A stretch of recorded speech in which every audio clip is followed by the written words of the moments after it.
C'est les tutos de Nono.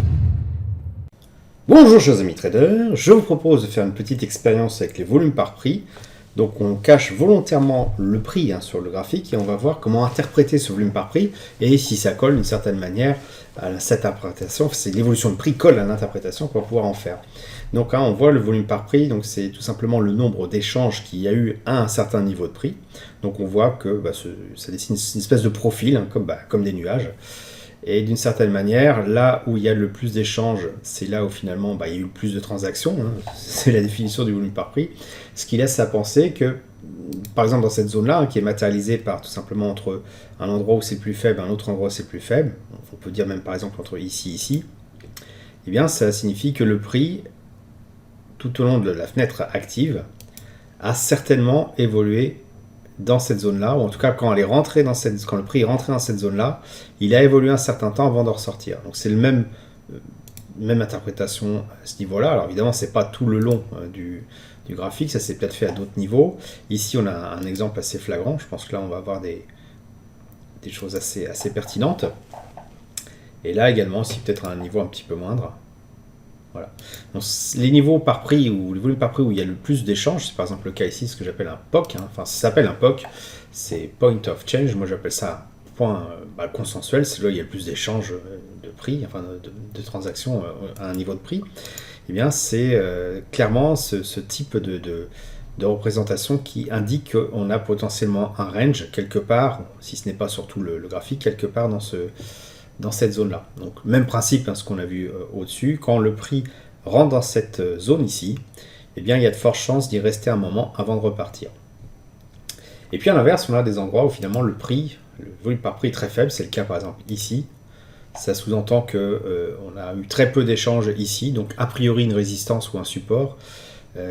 Donc soit le prix, lorsqu'il est arrivé sur cette zone-là, a tout simplement fait une espèce de reflux, c'est-à-dire que le prix est arrivé ici, par exemple là, et puis il a reflué par la suite parce qu'il n'y avait pas assez d'échanges ici, pas assez finalement de présence au-dessus pour continuer. Alors c'est certainement le cas ici puisque évidemment on n'a plus de transactions après au-dessus. Sur un niveau comme celui-ci, donc où là on voit qu'il y a un vrai creux, il est très possible qu'on ait eu une résistance sur les prix qui sont développés ici, que peut-être à un moment donné ça a cassé et que ça a servi après de support tout simplement. Pourquoi? C'est parce que voilà, il y a eu très peu d'échanges sur ce niveau de prix là, et donc soit on traverse carrément pour rejoindre d'un POC à l'autre, donc je vais dessiner ça ici, c'est-à-dire qu'on passe par exemple de là à là directement, donc à un moment donné le prix il a oscillé et pof il est parti direct à l'autre, ou alors tout simplement le prix a oscillé, il a tapé sur cette zone là, un niveau où il y a un très faible niveau de transaction avant de redescendre dans l'autre sens. Donc voilà ce que je vous invite à faire, même sur n'importe quel type de graphique, pas forcément celui-ci que j'ai pris vraiment au hasard.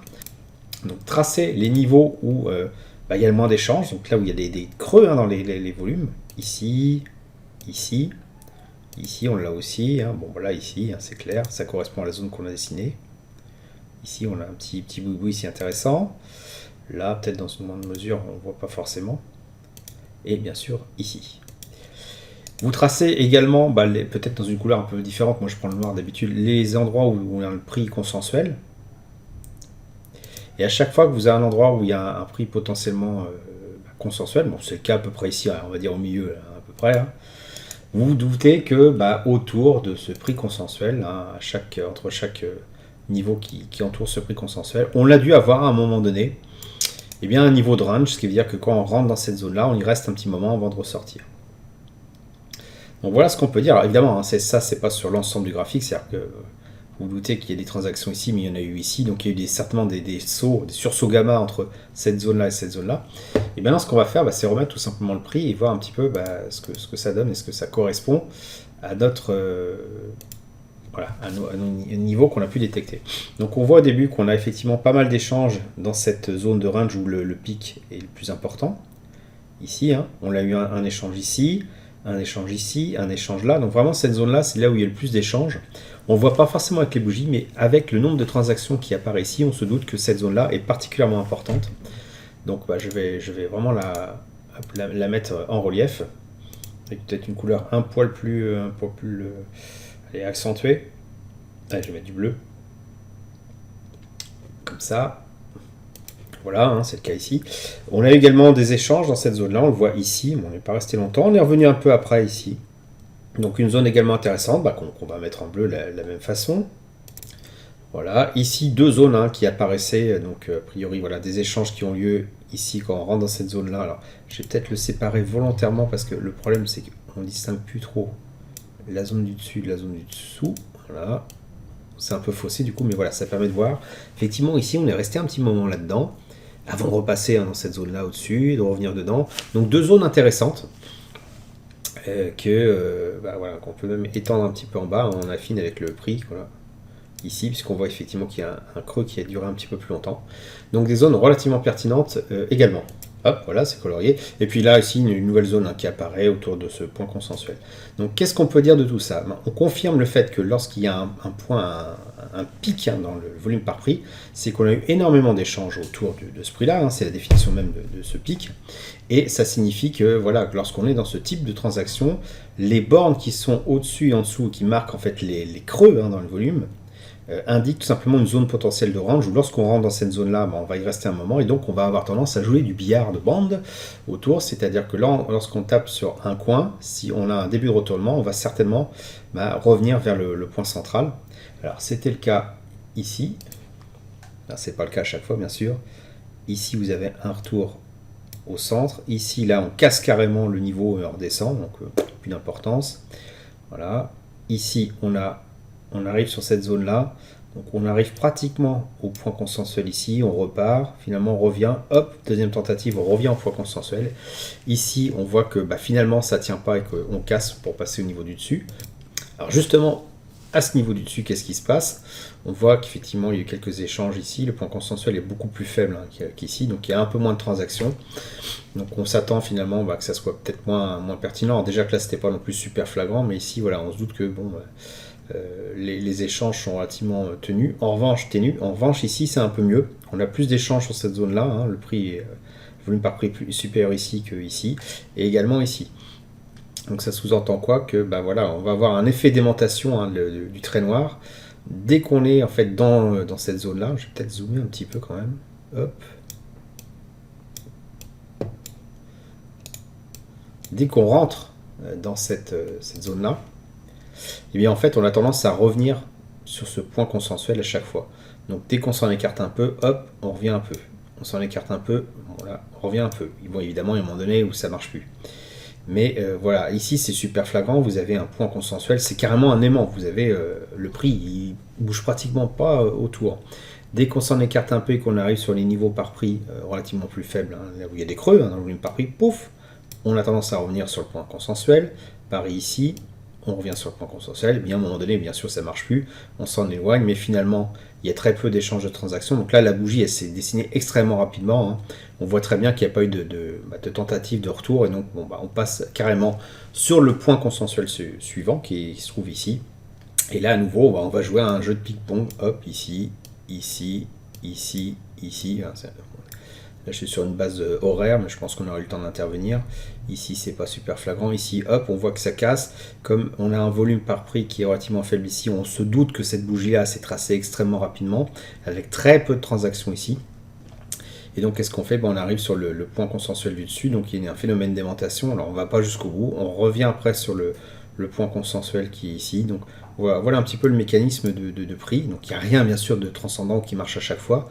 La seule chose qu'on peut dire de manière sûre, c'est qu'il y a un phénomène d'attraction des points consensuels sur chacun des niveaux qu'on a pu dessiner, et un point potentiel de reflux, ou alors on laisse carrément passer, sur les zones de creux. Et donc les niveaux de support et résistance les plus pertinents, ce sont ceux effectivement où on a des volumes par prix qui sont les plus faibles. Regardez ici, on a une résistance qui apparaît ici de manière claire. Ici, elle est cassée et après, elle resserre de support. Donc ce niveau-là, 15 984, est particulièrement pertinent. C'est la même chose sur, par exemple, ce niveau qui se trouve ici. Donc les 15 000, hop, c'est 793. Pourquoi? Premier contact, en tant que résistance, ici. Voilà, on a été bien refoulé. Après, on revient dessus, refoulé, on revient dessus. Ça résiste, paf, ça finit par casser. Donc on n'entend plus parler jusqu'à ce qu'on revienne dessus, ou pouf, au point près, pratiquement au point près, on a le prix qui se sert de ce niveau-là comme support. Et il va revenir dessus plusieurs fois, il va le tester plusieurs fois. Le support, il tient, et pouf, ça repart. Donc ce sont ces supports-là, c'est les niveaux qui sont déterminés par les volumes par prix les plus faibles, qui sont les plus pertinents. Les volumes par prix, où on a des pics, les endroits les plus intéressants, c'est là où il y a plus d'échanges, et c'est effectivement là où on a un petit peu cette notion de phénomène d'aimantation qui attire le prix. Et donc, voilà, on n'a aucun intérêt, je dirais, à prendre position sur ces niveaux-là, tout simplement parce qu'on a un niveau consensuel, et que donc on ne sait pas ce qui va se passer après, tout simplement. Est-ce que le prix va monter ou descendre? On n'en sait rien. On a toujours plus intérêt, je pense, à prendre position sur des niveaux de support ou de résistance, et de viser un retour vers le point d'aimantation le plus proche, en tout cas dans le sens qui nous intéresse. Ici, vous voyez, typiquement, on arrive sur ce niveau de résistance-là. Bon, on n'a pas de retournement vers le bas, parce qu'on voit que ça casse et que ça continue. Donc là, qu'est-ce qu'on vise? Potentiellement, le POC qui suit au-dessus. Et effectivement, là, atteint. Ça ne marche pas à chaque fois, c'est clair, mais c'est un peu la philosophie qu'il faut retenir dans cette histoire de niveau par prix. Et puis on voit effectivement qu'il y a des niveaux qui sont plus pertinents que d'autres. Par exemple, celui-ci, donc il y a eu beaucoup d'échanges, on le voit ici, les niveaux ont vraiment servi de résistance. Celui-ci, 15 883, on l'a buté dessus une fois, donc c'est légèrement percé 2 fois. Bon, là, ça a carrément traversé, ici aussi, et là on a rebuté dessus plusieurs fois, donc ce niveau-là est relativement pertinent. En revanche, quand on regarde ce niveau ici, on voit qu'il a très peu, finalement, opposé résistance au prix. Ici, vous l'avez vu, là il a cassé direct, là il a cassé direct. On est revenu dessus, petite hésitation, effectivement, et pouf, c'est repassé direct. Ici, il a peut-être eu son heure de gloire en servant vraiment de support, et puis après, on ne l'a plus jamais retouché. Donc des niveaux qui sont plus intéressants que d'autres, qu'on voit effectivement au fil du traçage, et d'autres qui sont moins, donc on ne va pas forcément chercher à prendre un mouvement contrarien de rebond dessus, mais on va plutôt se dire, voilà, typiquement, c'est ce type de niveau-là, il va être transpercé, donc il n'est pas super pertinent. Voilà, j'espère que vous avez apprécié cette petite vidéo tutoriel sur l'utilisation de volume par prix. Si c'est le cas, vous pouvez laisser un pouce bleu pour m'encourager à continuer. Abonnez-vous à la chaîne YouTube pour ne rater aucune nouvelle publication. Je vous dis merci et à bientôt sur le blog.